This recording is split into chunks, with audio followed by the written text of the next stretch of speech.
అందరికీ నమస్కారం. నిన్న వైసీపీ నాయకుడైనటువంటి అంబటి రాంబాబు గారు చేసిన కామెంట్స్ ఏవైతే ఉన్నాయో సభ్య సమాజం కూడా తలదించుకునేలాగా సిగ్గుపడేలాగా ఉన్నాయి. వైసీపీ నాయకులు కార్యకర్తలు ఎవ్వరైనా సరే సిగ్గుపడాలి ఆయన చేసిన కామెంట్స్.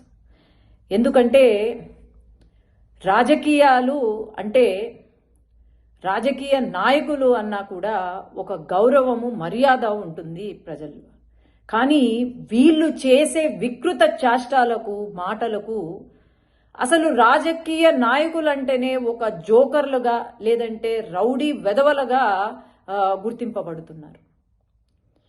ఒక రాష్ట్ర ముఖ్యమంత్రి 4 సార్లు ముఖ్యమంత్రిగా చేసి 48 సంవత్సరాల అనుభవం ఉన్న వయసులో పెద్ద అయినటువంటి మన రాష్ట్ర ముఖ్యమంత్రి నారా చంద్రబాబు నాయుడు గారు 24 గంటలు కష్టపడుతూ ఉంటే రాష్ట్రానికి మేలు చేయాలి అని చెప్పి మన రాష్ట్ర భవిష్యత్తు బాగుండాలి అని చెప్పి కష్టపడుతూ ఉంటే ఓర్వలేక వీళ్ళు చేస్తున్న నాటకాలు ఏవైతే ఉన్నాయో అవి ఎవ్వరూ కూడా సహించరు.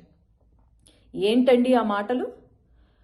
నోరుంది కదా అని అంబటి గారు ఆంబోతులాగా అరుస్తూ ఉంటే ఇక్కడ ఎవ్వరూ ఊరుకోరు. ఈరోజు ముఖ్యమంత్రి గారికి నేను క్షమాపణ చెప్పాలనుకుంటున్నా. ఎందుకంటే మాకు ఆయన ఆర్డర్స్ ఇచ్చారు.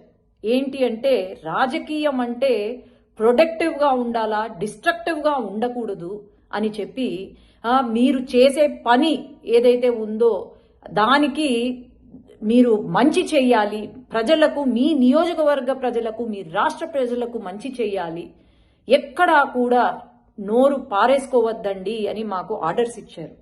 కాబట్టి ఇంతవరకు మేము చాలా ఓర్పుగా మా పని మేము చేసుకుంటున్నాం.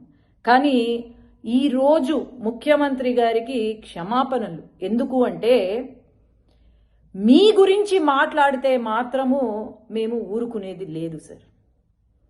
ఎందుకంటే ఈరోజు మరి నిన్న ఇన్సిడెంట్ ఎక్కడ జరిగిందో మా రాయలసీమలో అయితే జరగలేదు.